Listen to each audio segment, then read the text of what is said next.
तुम नहीं समझता है बिजनेस बहुत बढ़िया। अपलाइन कुछ बोला और अपलाइन के काउंटर में उसने कुछ सवाल किया, ठीक है, तो ये कई लोग कहते हैं अपलाइन को, सर आप रुकिए इसका जवाब हम देते हैं।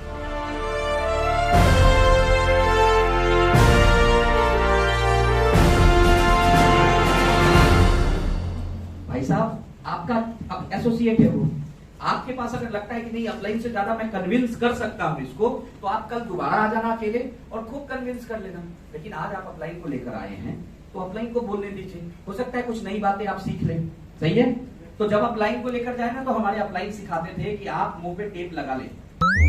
अपलाइन का परिचय व्यक्ति से कराते, व्यक्ति का परिचय अपलाइन से कराते, ठीक है।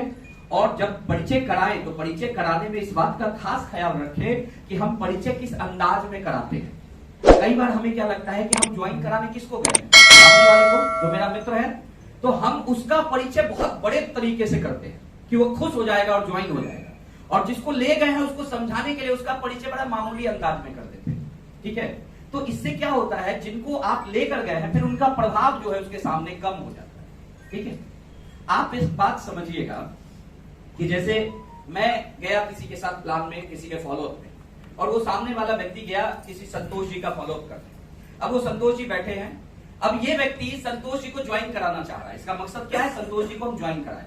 अब ये परिचय कैसे करा रहा है कि संतोष जी ये हमारे अपलाइन है रवि सर, ठीक है, और रवि सर ये जो व्यक्ति है ना ये है संतोष जी, और अभी बिहार में ना ये बहुत बड़ा एक एजेंसी चलाते हैं और बिहार में इनका बड़ा एक रुतबा है। बिहार का कोई भी शहर उठा लो, उस शहर में इनका तो 1,000 आदमी है सर।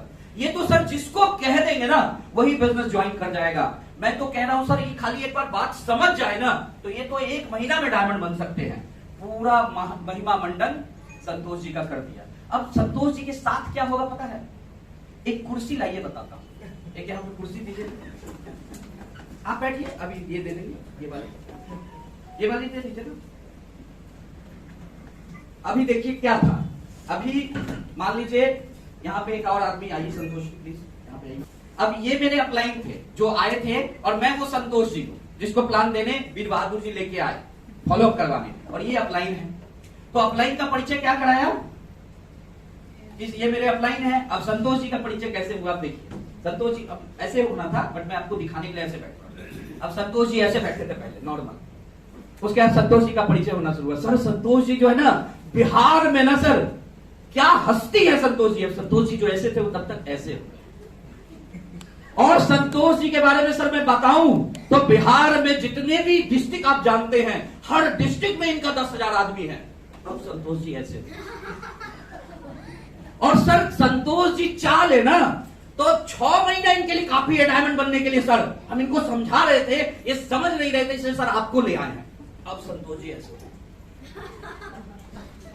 अभी देखो क्या हो रहा है प्लीज। अब संतोष जी जिसको प्लान दिखाना था, जिसको फॉलो करवाना था, अब उस संतोष जी के अंदर ही अंदर क्या क्रिएट हो गया कि भाई मैं तो कोई मामूली आदमी तो हूं नहीं, तो हूं, और सामने वाले मेरे को समझा लेगा। समझा तू अब बात समझ में आ रही है। ये तो ऐसी बात हो गई, कहानी सुनाता हूं। हुआ क्या, एक बार हिंदुस्तान में एक बिहार का एक शहर था, तो उस शहर में आपको पता होगा कि अगर आपको आर्म्स लाइसेंस चाहिए तो डीएम साहब को एप्लीकेशन देना पड़ता है, पता है आपको? ठीक है। तो एक आर्म लाइसेंस के लिए डीएम साहब जब एप्लीकेशन चेक कर रहे थे तो एक लाइसेंस के लिए एप्लीकेशन उन्होंने देखा, वो तोप के लाइसेंस के लिए था। तो डीएम साहब को बड़ा अजीब लगा कि यार आज तोप कौन लेता है भाई, बंदूक लेता है, सिक्सर लेता है, पिस्टल लेता है, राइफल लेता है, तोप कौन मांगता है, ठीक है। तो उन्होंने नाम देखा तो राम सिंह थे एक साहब जिन्होंने तोप के लिए अर्जी डाली थी डीएम साहब को। तो उन्होंने अपने सेक्रेटरी को बोला कि यार मुझे लगता है ये अर्जी में कुछ गड़बड़ है, गलती से तोप लिख दिया है, पता करो। तो उसने फोन लगाया राम सिंह को नंबर पे, राम सिंह जी ने फोन उठाया, राम सिंह जी को बोला कि राम सिंह जी आपका एप्लीकेशन आया डीएम साहब के यहाँ, तो आपने किस चीज के लिए अप्लाई किया है? तो बोला तोप के लिए। तो ये फोन रखा, बोला डीएम साहब ये तो सही में तोप के लिए ही अप्लाई किया है।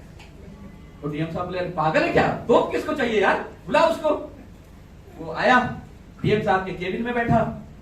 डीएम साहब ने पूछा यार राम सिंह आपने तोप के लिए अप्लाई किया है? बोला हाँ सर तोप के लिए किया है। मतलब पागल है, तोप का लाइसेंस कहीं मिलता है? तोप का लाइसेंस नहीं दे सकते। आप कहोगे तो मैं आपको एक बंदूक का लाइसेंस दे दूंगा। तो राम सिंह ने बोला कि सर मुझे चाहिए था बंदूक ही, लेकिन अगर हम बंदूक के लिए किए होते ना तो बंदूक नहीं मिलता। हमने कहा तोप के लिए करते हैं, कम से कम बंदूक तो मिल जाएगा। क्योंकि ये सरकारी ऑफिस है, ये सरकारी डिपार्टमेंट है, यहां तोप मांगो तो बंदूक मिलता है। ठीक है, तो उसी तरह आपने एक आदमी को क्या बना दिया? छोटा सा बंदूक, और दूसरे आदमी को क्या बना दिया? तोप। अब वो बंदूक तोप पे फायर करे, तोप का क्या बिगाड़ लेगा? कुछ बिगाड़ लेगा क्या? तो ये सही इंट्रोडक्शन नहीं हुआ। एक बैलेंस इंट्रोडक्शन आपको करना था, और बैलेंस में भी आपको अगर थोड़ा बढ़ाना ही था तो आपको अपलाइन को बढ़ाना था, क्योंकि उनका आपको यूज करना है। तो वहां पे सही इंट्रोडक्शन ये है कि हमने परिचय कराया सबसे पहले सर से कि सर ये संतोष सर हैं और हमारे मित्र हैं और बहुत अच्छे कारोबारी हैं और बड़ा अच्छा इनका सर्कल है इस समाज में, सर बहुत इज्जत है इनकी समाज में। अगर आपको बोलना ही तो आप इस तरह शब्दों में बोले। और संतोष सर ये हमारे अपलाइन है रवि सर, और मैं आपको सर बताऊं कि आज इस बिजनेस में, जिस बिजनेस की बात मैंने आपसे कल की थी, इस बिजनेस में बड़े सक्सेसफुल व्यक्ति हैं, बहुत नाम है, बड़े बिजी रहते हैं, बहुत बड़ी टीम आज सर की है। लेकिन सर का समय किसी तरह आज मैंने निकलवाया है, क्योंकि मैं चाहता था ये जो बिजनेस आज मैं कर रहा हूं, ये सर ने ही मुझे समझाया था कि बिजनेस क्यों करना चाहिए। तो मैं चाहता था कि सर अगर आपको समझाएंगे तो शायद आपको बात ज्यादा अच्छे से समझ में आएगी।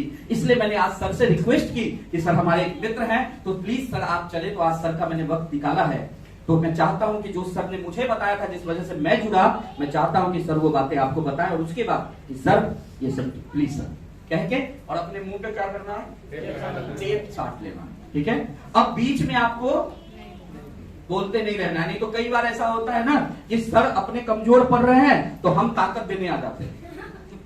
नहीं, आपने आज किसको लाया है? अपलाइन को।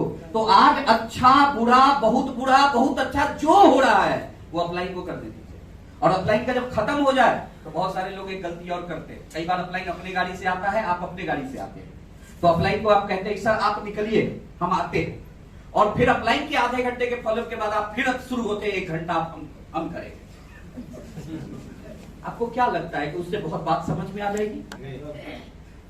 रिजल्ट कंसिस्टेंट, खाली आप बने रहें, आप कंटिन्यू बने रहें, रिजल्ट उस बात से आ जाएगी। आप एक ही दिन 2 घंटा बताने की कोशिश कभी ना करें। अपलाइन का खत्म हो गया, वहां पर हाथ मिलाइए, एक शब्द और मत बोलिए, हाथ मिलाइए, बधाई दीजिए, बोला ठीक है संतोष सर, फिर दोबारा मुलाकात होगी। और